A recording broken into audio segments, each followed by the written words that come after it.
Many of the conventional tips for caring for cast iron have not worked for me over the years. So today what I want to share with you are my favorite tips for caring for cast iron, and these come from my tried and true experiences in my kitchen. So in short, we're going to talk about what is seasoning cast iron, why do we need to season it, how in the heck are we supposed to season it, how to clean it. We're going to debunk some of those cleaning myths today too. And then also we are going to talk about just a few things to avoid cooking in your cast iron. So whether you are brand new to cooking with cast iron or you've been doing it for 1,000 years, seasoning is the process of turning oil on your pan into a nonstick surface through a process called polymerization. I'm not a scientist, so I'm not even going to try to explain it to you. I'm sure there's a scientist out there somewhere who'd be happy to tell you what that is. But just know I'm not a scientist, but polymerization will turn oil on your cast iron cookware from a slick oil into a hard nonstick surface. So into the nitty gritty. How in the heck do you season cast iron? There are a lot of tips and tricks out there from cast iron manufacturers and all sorts of stuff that I have found just don't work. For me, the number one way that I have found to season my cast iron the best is to use it. Use it all the time. And that means you have to use it with fats and oils too, because remember, it's the oil that creates the nonstick surface in the end anyway. When you use cooking as the primary way to season your cast iron, what you're doing is building layer after layer after layer of seasoning that in time turns into a nice, thick, well-seasoned cast iron pan. My two favorite things to cook for seasoning cast iron are fried chicken and bacon, and that is because it reaches a really high temperature.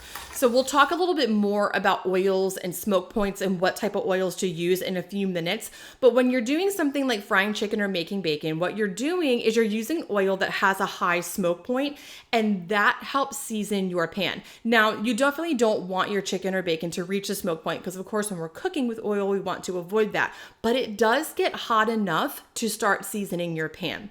So just know, if you ever see me frying chicken or making bacon around here, it probably means I feel like my pan needs to be reseasoned. One thing I do want to note about using cooking to season your pan is that you might find that it seasons unevenly, and that is totally okay. So if you see here, there are some parts of my pan that look a little more seasoned than others. Of course, the Virgo in me thinks like, oh God, I really need that to be a little more perfect. But the realistic cook in me knows that that is totally normal. It's an indication that maybe your stove isn't level, or maybe you just had a little more oil on one spot than another, or something like that. Totally not a big deal at all. And in time, that will start to level out. Another way that I like to season my cast iron pan is a way that I just kind of made up that it works well for me. So after washing and drying my pan, I oil it, put it back onto my gas stove, turn the burner on, and wait until the oil reaches the smoke point. I don't think this is like a technical way of seasoning your cast iron, but I have only used the cooking and the stovetop method to season my cast iron over the last few years, and I have a great nonstick cast iron skillet. So it has definitely worked for me along the way. Now, I do want to note that if you choose to season your cast iron on the stovetop like I do not leave your kitchen. Keep your eye on it. You never want to just leave like something with oil on a hot stovetop and just bail for a little bit. So stay in the kitchen. I usually do this while I'm doing dishes because my stove and my sink are right next to each other. So that way I can keep an eye on it and make sure everything's good to go. And as soon as it hits that smoke point, I just turn my stove off and let it come back down to room temperature. There's also an oven method for seasoning cast iron, which is where you oil the pan, put it upside down in your oven, and bake it at 350 to 450 degrees for about an hour, and then let it come back down to room temperature in the oven. I've tried that. It hasn't worked for me. The only methods that I use right now are the stovetop and cooking in my cast iron, and it has worked totally fine. It may work better for other people. I don't know, but for me, it has not worked at all. Okay, so the fats and oils. This is always a big question when we're talking about how to season your cast iron. So technically, any fat or oil can be used in cast iron, especially for cooking. But when it comes to seasoning, not all oils are the same. In my opinion, it is best to use something that has a high smoke point and that is affordable. So I do not cook with canola oil very regularly, but I do use it to season my cast iron pan because it's cheap and it works like a charm. So things like vegetable oil, even melted shortening or canola oil, they work great for seasoning cast iron. Historically, lard and animal fats were used for seasoning cast iron, but in modern times, we tend to avoid this because it can go rancid and we have other options. So animal fats, if you're not using your cast iron all the time, if you're just setting it aside, they can go rancid and get sticky and start to smell, which is exactly what we don't want when it comes to our cookware. So with that in mind, I would recommend using something that has a high smoke point and that won't go rancid, like a vegetable oil. And now let's debunk one of the biggest myths out there about cleaning cast iron. You can use soap to clean your cast iron. For a long time, soap was caustic and had ingredients in it that would damage the seasoning on cast iron. But we are living in modern times and the ingredients in detergents and soaps have changed. So that means you can use soap if it's regular old dish soap on your cast iron. I clean mine every evening with Dawn dish soap and a Scrub Daddy. I would caution you to not use a sponge that is super abrasive. I found a Scrub Daddy is like just about right for cleaning cast iron because it's abrasive enough to get things off, but not so much that it will scratch my cast iron. But remember, don't ever put your cast iron cookware in the dishwasher. That will ruin it for sure. So hand wash only. I know it's a bum in 2023. We don't want to do that, but you do need to hand wash your cast iron cookware. Sometimes you will get stubborn messes on your cast iron cookware. For example, if you're baking something and there's like a bit of gooiness to it, it can be a little tricky to get off if it burns on there or if you let it come all the way down to room temperature. Ask me how I know. I like to make sourdough cinnamon rolls and I have experienced this a couple of times.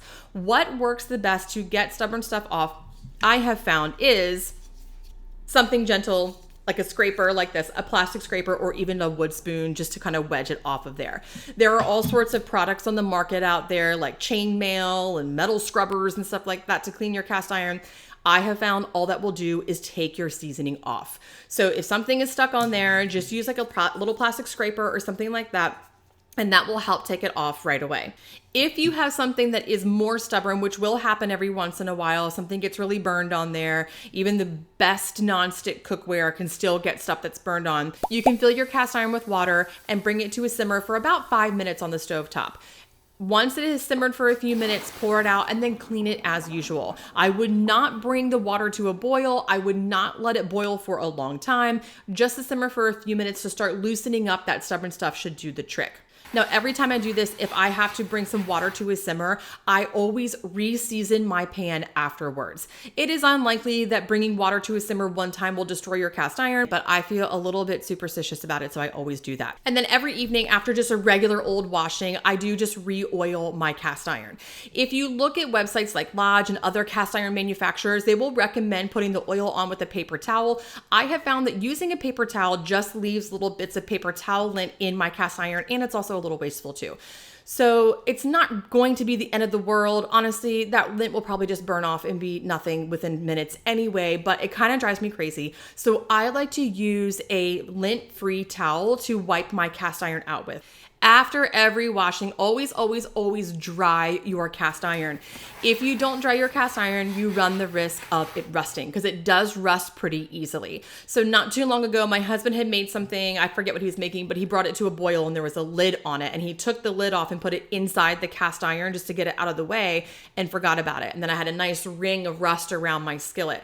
So for a minute, I was like, oh my God, you ruined it. But the good news is it's not ruined if it gets rusty. You will just have to scrub that rust off and clean your cast iron really well and then re-season it. So rust isn't the end of the world, but it is best to just avoid that from the get-go. So what to avoid cooking in your cast iron? What's nice about cast iron is you can cook just about anything in it in a variety of ways. You can saute, you can fry, you can bake, you can do practically anything in it. But I would not recommend using high acidic foods or boiling anything for a long time. Some tomatoes here, a little dash of vinegar there. It's not a big deal. It will not destroy your seasoning, especially if you have a well-established seasoning. But in time, if you're doing that a lot or you're doing big batches of it, it can eat away at your seasoning. So it's best to avoid that when at all possible. So I would not recommend making things like tomato sauces. I've done it. I wasn't thinking or I was in a hurry and I just made tomato sauce on my cast iron skillet. It was fine. I just re-seasoned it after I was finished cooking everything.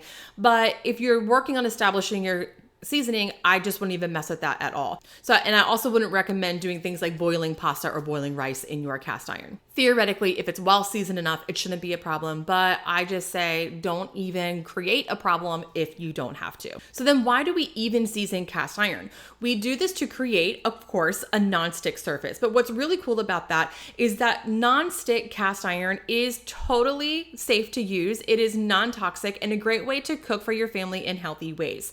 A lot of non-stick cookware out there have layers of coating on them that have forever chemicals and other questionable things, but well-seasoned cast iron just uses oil to create a non-stick surface. But maybe most importantly, we season because it creates a piece of cookware that doesn't just last a lifetime, it also can last generations. I hope to give my cast iron skillet to my daughter one day, and maybe she'll even give it to her children one day if she has them. One of my favorite things about cooking in cast iron, not only is the quality of the cooking great, but also it's really resilient. If your cast iron gets rusty, you can fix it. If the seasoning comes off, you can fix it.